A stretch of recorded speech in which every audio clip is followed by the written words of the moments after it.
Thanks, Owen, and thank you and the IAI for facilitating this CPD lunchtime seminar, giving me the opportunity of talking about IPMAG and who we are and what we do and why we do it.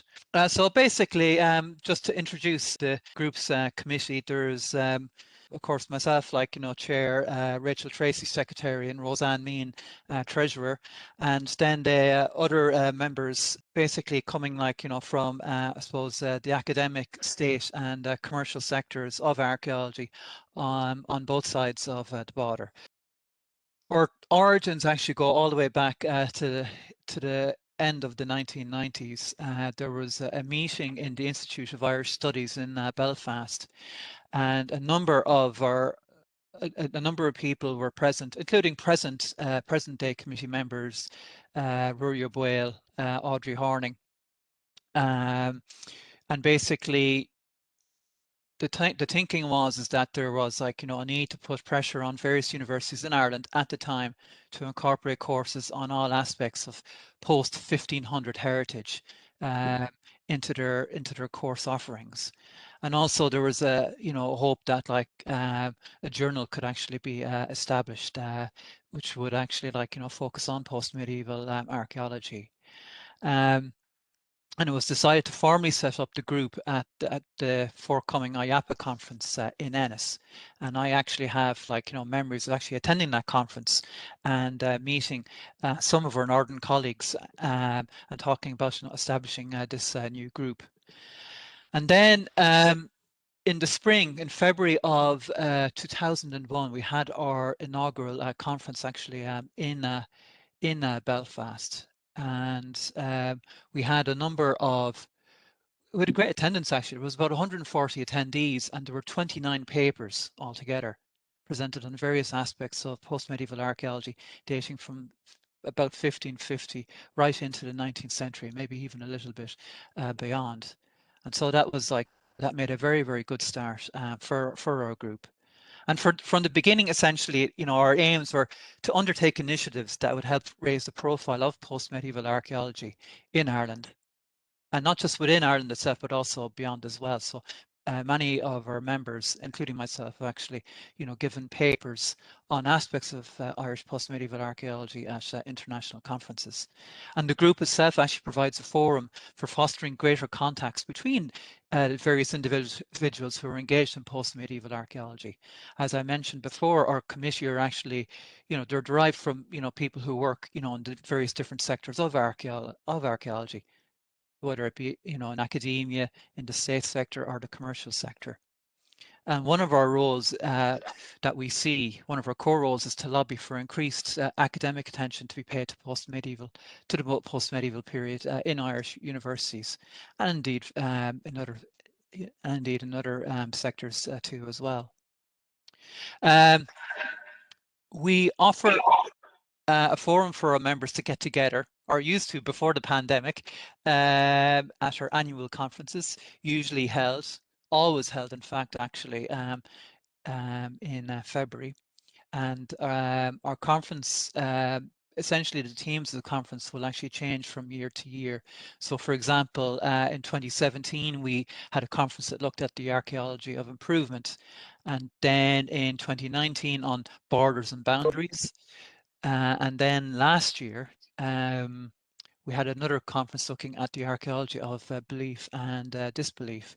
And we've been, quite successful in attracting, a really, really good range of papers pertaining to these various different themes as we go year to year, which actually shows the depth and range of research that's actually being carried out on post-medieval archaeology in Ireland and indeed beyond. And as well as the conferences, we also organise annual field trips, typically which take place in late summer, early autumn. And usually these are organised in particular parts of the country and usually organised by one or two of our members who have a particular research background in that area. So when one goes on these tours, as well as the opportunity to, hang out with colleagues, it's also an opportunity to look at archaeological sites that would be a little bit off the beaten track. and to look at some really good archaeology too, for that matter. So between the conferences and the field trips, IPMAG offers like a really good opportunity to meet up with people of who of like mind. Research on post-medieval archaeology has actually come on an awful lot. Or how would I put it, like, has, I suppose, has intensified over the last 20 or so years. And my own background is actually in the archaeology of buildings, particularly those that pertain to the plantation era. So essentially the 16th and 17th centuries. So, just to pick on that one aspect of post-medieval archaeology, we've seen some interesting publications have come out, like in very recent years, such as excavations that were carried out by the National Monument Service in the likes of Barryscourt Castle in County Cork, or Parks Castle in County Leitrim. It's great to see these publications actually come out. And as well as the excavations, we're also getting published syntheses coming out that are produced by academics, such as Tygo O'Keefe, his marvellous book on medieval Irish buildings. And again, Vicky McAllister, her important work on the Irish Tower House, situating that building form within its social, political and economic context. And of course, I'd be shamelessly plugging my own work here, the Jacobean plantations in 17th century Offaly. So, and other syntheses like Becoming and Belonging in Ireland, which looks at both, I suppose, late medieval and early modern settlement and culture. There's been a really, really fantastic focus on post-medieval archaeology, and that has, it's amply reflected in the amount of publications that have been coming through in recent years. And these publications, are also driven not just by, I suppose, the traditional approaches in terms of building surveys and excavations that that we're all familiar with, but also with new cutting edge technologies such as the use of aerial drone based photogrammetry, such as this example here at Ictamurra Castle in County Cork, a fortified house not too far from Youghal. And the use of such technologies has radically transformed the way we record these historic buildings. Like these images here, that such an image that you can see here can actually be I suppose, imported into AutoCAD, and then that's actually rendered then into a measured drawing. So no more messing around with the likes of total stations. And of course, such data, whether by traditional, whether brought by traditional means or new technologies, actually provides material that can actually be put online. And the Centering Spencer website, in which I was involved as a consultant, that's done a marvelous job in carrying out a digital reconstruction of Kilcoman Castle, a residence, the residence of the famous poet Edmund Spenser. He was the author of The Fairy Queen and of the famous political tract A View of the Present State of Ireland. And such technologies like this, help us, to feed, to help to, I suppose, push for further research. And of course, as archaeologists carry out this research in the post-medieval era, one quickly realizes that, it's only part and parcel of a larger process. And the work on Plantation Ireland actually, has shown that, Ireland's place was very much at the beginnings of a nascent or emergent English global empire. And certainly my work and the work of Audrey Horning and Rachel Tracy has actually situated the plantation era archaeology in a wider, new Atlantic world, a wider Atlantic world. And that's been, incredibly important. That while we're an island, people, they were thinking locally but acting globally, to use that phrase. And of course, colleagues of ours have also been looking at aspects of 18th and 19th century Ireland. Chuck Orser, produced his book Unearthing Hidden Ireland based on his excavation work on 19th century farmsteads in County Roscommon. Johnny Gieber, the osteologist, has done marvellous work on the mass burials associated with the Kilkenny Workhouse, and looking at like a snapshot of the state of Ireland's population during the course of the Great Famine. And of course, like, it's not just excavation work, there's also, the recording of vernacular, vernacular architecture, and the work of Barry Riley actually comes to mind. He's done marvelous work, and so have other colleagues on, identifying, buildings like, nice examples of preserved vernacular architecture length and breadth of the country, and also highlighting the threat that architecture actually faces. And of course, like, if you're looking at 19th century Ireland, again, I suppose, like, it's taking place in the context, like, of wider global trends. And, such projects, one project here, which has been a collaboration between Queen's University Belfast and University of Massachusetts Amherst, was looking at the archaeology of the Irish diaspora, looking at a comparative study of communities that lived in Ireland and then subsequently moved over to the industrial town of Lowell in Massachusetts, and focusing on particular settler families and examining their home place, and then examining where they actually ended up. So again, the value of this comparative global approach again comes through in Irish post-medieval archaeology. And this global dimension, was clearly illustrated at our most recent conference, which was held online. And we had 11 speakers actually involved in this February's conference on new research and new discoveries. And of those 11, 5 of them were actually from the United States, speaking live from there, which again underpins, the global dimension of post-medieval archaeology. And IPMAG as an organization is very, very happy to support that. And in our work, we actually, regularly reach out to our sister organizations, such as the Society for Historical Archaeology in the United States and the Society for Post-Medieval Archaeology in the United Kingdom. Other aspects of post-medieval archaeology, is industrial archaeology. For example, Colin Rinnan, his work on butter and the provision trade, and one aspect of his work I remember helping with it was the survey of these marvelous warehouses in Hobolen in County Cork, these naval warehouses which were actually used in the provisioning of the South Atlantic naval fleet. Not even the North Atlantic, it was the South Atlantic. And these buildings are beautifully preserved, and the interior fishing still preserved from when they were first constructed back in the Napoleonic era.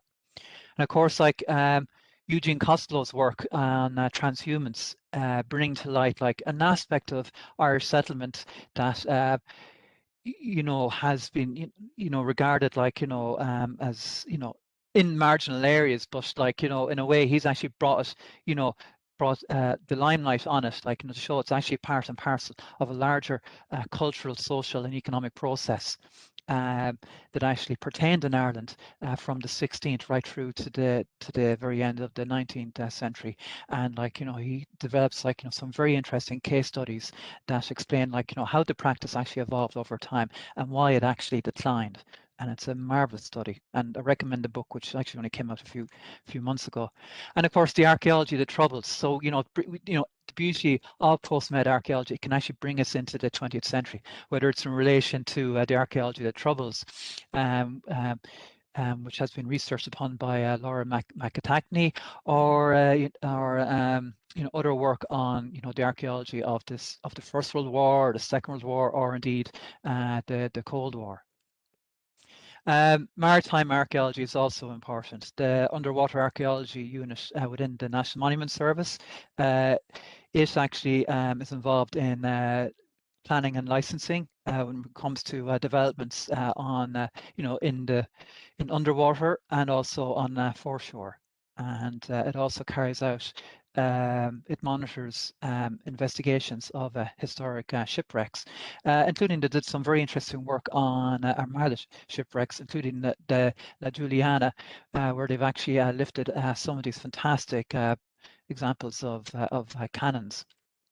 And of course, they also, amongst many of their duties, they maintain the wreck inventory. And out of that work, they've produced some notable publications, including Warships, U-boats, and liners. And the second one, more recently, the RMS Lusitania. And if I'm not mistaken, the former publication actually went into a second press run, which actually, underlies which actually highlights the actual, I suppose, popularity of the topic of underwater archaeology, and how, it really is attractive, to a broad spectrum of people. There's a big interest there out amongst the general public. And it's just marine archaeology. It's also, they're also involved in looking at archaeology within lakes and rivers, such as, undertaking some survey in support of the work at Cloughouter Castle in County Cavan. And one of the members of the unit, Connie Kelleher, has just recently published a book based on her doctoral dissertation on Ireland and Atlantic piracy in the early 17th century. And this publication was only published there by Cork University Press. And again, this book itself, again, situates Ireland within a wider Atlantic context. You can never forget the global when it comes to post-medieval archaeology. The National Monument Service and indeed the Built Heritage Unit, which together under the Department of Housing, Local Government and Heritage, have developed a number of post-medieval projects under state direction. Barry Riley, for example, was involved very much in this development of a national strategy for built vernacular heritage. Margaret Keane would have been involved in an early building symposium back in 2019, and she's been looking at the survival of 17th century buildings in Dublin. And if I'm not mistaken, they're hoping to incorporate the work of the Dublin Civic Trust in their identification of 17th century buildings in Dublin into the SMR, which is absolutely marvellous. And then there's other projects, such as the placing of the Cork Post-Medieval Archive on a newer database platform. And it's hoped that this will actually, set a template for the planning of a national post-medieval archive, which would be absolutely marvellous. And Michael McDonough, the chief archaeologist within the National Monument Service, gave a marvellous talk there at our recent conference, and he made an announcement concerning the Irish Historic Battlefield Project, where they're actually going to publish a series of volumes, 6 volumes in number, on the various battlefields that are to be found across Ireland, with the first couple of volumes coming out in the next year or so. The first volume on the 1798 Rising, and the second one on the Williamite War. And then it'll be followed through socially by volumes on the Confederate Wars, the Tudor Wars, and warfare in the Middle Ages and before the pre-Norman and Anglo-Norman invasion. So these publications are warmly welcomed by IPMAG. And they'll be a marvelous boon to research. Going to IPMAG's aims, we undertake initiatives that will help raise the profile of post-medieval archaeology. Secondly, fostering greater contacts between those individuals engaged in researching the archaeology, history and culture of post-1550 Ireland. And thirdly, lobbying for increased academic attention to be paid to the post-medieval period in Irish universities. And so I suppose, in our effort to actually pursue these objectives, we reach out to sister organizations. So last year we held, or was it the year before? I forget now. But we held a joint research seminar with the Royal Society. Actually, it was actually 2019 because it was pre-pandemic. We held a joint research seminar with the Royal Society of Antiquaries of Ireland. We also have held or organised conferences with other organisations, such as the Society for Post-Medieval Archaeology and the Association for Industrial Archaeology, both organisations based in the United Kingdom. We've also organised other conferences, such as with the Group for the Study of Irish Historic Settlement. This conference here, with the IAI and the SPMA, Crossing Paths or Sharing Tracks, actually led to the publication of conference proceedings that you can actually see here in the lower left-hand side. And then the conference that we collaborate with the Group for the Study of Irish Historic Settlement resulted in the publication of the book Plantation Ireland, Settlement and Material Culture. That was jointly edited by myself and Colin Rinn. And IPMAG itself has also produced a number of conference proceedings that you can actually see here, the Post-Medieval Archaeology of Ireland, and then Ireland and Britain in the Atlantic world. And continuing with this, I'm happy to announce that, well, we've been talking about this over the years, but we're getting quite close now to publishing another monograph, a third monograph, interpreting perspectives on material Ireland, 16th to the 20th centuries. And we'll be looking at various themes such as plantation era Ireland, economy, religion and society, and also the rise of post-medieval archaeology in Ireland. So basically, like, looking at what current research on post-medieval archaeology is actually producing. So we'll be touching on many various aspects of archaeology in Ireland from the 16th right through to the 20th centuries there. So that will basically provide another rich resource for academics, archaeologists, and members of the general public to actually use. And we're also having another fourth monograph, this time a thematic publication, The Archaeology of Improvement in Ireland, which will be edited by Wes Forsyth, looking at Gaelic improvement, improvement in rural and urban areas, industry, and social and material worlds. Both of these publications, both of these monographs, 3 and 4, we hope to bring out actually next year. I suppose many of you are actually aware of, we do have our website, and we use this, this is a good port of call. We've got a number of resources available on the website for researchers, including a bibliography, which contains a bibliography of excavations that have been carried out up to the mid 90s. Okay, so up to about 2005. So obviously it needs to be updated. We have a conference gallery which contains photographs and details on past conferences. We've also got details on how to join IPMAG.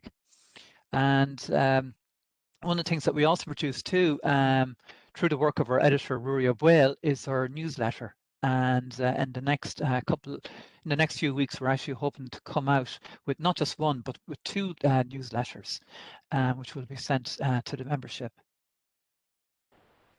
Our fourth aim is to seek greater protection for post-1700 monuments under national legislation in Ireland. And as many of you are aware of, the National Monument Service have been working on a new heritage bill in which it's hoped to replace all existing National Monuments Acts. And there will be a simplification of terminology and the removal of scope for legal challenges as to what's a monument or a national monument. And there will be a creation of a single register of monuments with 2 levels of protection. And these 2 levels of protection comprise essentially of, first of all, a default general protection level, which is much stronger than under the current record of monuments and places. And then, secondly, there's a higher level, a special level of protection that can be granted to sites in the new register.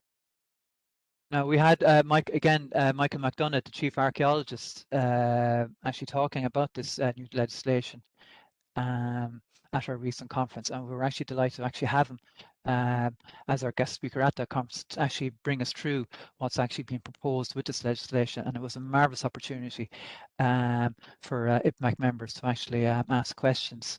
Just to get a bit more detail on what was actually proposed. So what I'm actually showing here is drawn upon what Michael was actually discussing there. But he was talking about having an integrated licensing system for most regulated activities with clear decision-making criteria and appeals process. And also a World Heritage status, which would be given a legal basis in Irish domestic law for the first time. The integration of the protection of historic wrecks into that for the protection of monuments, so ending the division between the 2 systems under existing law. And of interest too, the OPW role would be clearly set out regarding monuments in ministerial ownership or guardianship. It's hoped that the Minister for the first time will be given statutory functions of coordinating and developing public policy on historic heritage, promoting best practice in relative disciplines and professions, and promoting the protection of historic heritage. Public authorities and local authorities in general will be placed under a general obligation to have regard to historic heritage in exercise of their functions. And what I found quite interesting is that there will be the creation of 3 statutory inventories. And currently there's only the NIH for architectural heritage. So these 3 statutory inventories, one will be on architectural heritage, the other on archaeological sites, and thirdly historic wrecks, as well as discretionary powers to create inventories of other categories of sites. So, just thinking out loud, like, possibly maybe an inventory on battlefield sites. Ongoing work of the Archaeological Survey of Ireland will be given for the first time a clear statutory basis. And the Minister and other relevant bodies under the bill will be given clear powers to promote relevant research and to provide assistance to other persons and bodies, as well as to publish relevant material and generally promote knowledge and awareness. So, how in practice will this benefit post-medieval archaeology? So entry in the register, this proposed new register, will be on the basis of sites and structures, being considered to have archaeological, architectural, or historical interest, with no date criterion being referred to in the legislation. So any confusion caused by the 1987 Act, which contained a reference to a 1700 cutoff point, will be ended. And there will be a decision to assign higher levels of protection. Not just, it won't be based around date, just that there will be some particular interest justifying assignment of the higher level. And there will be a power to set out in a code of practice the Minister's intentions as to how to implement the legislation and how this will allow a formalised approach to setting out policy criteria for, amongst other matters, entry of sites into the new register. And of course, this is something that is of great interest to IPMAG, is what that policy and criteria will be for deciding what sites do get onto that new register.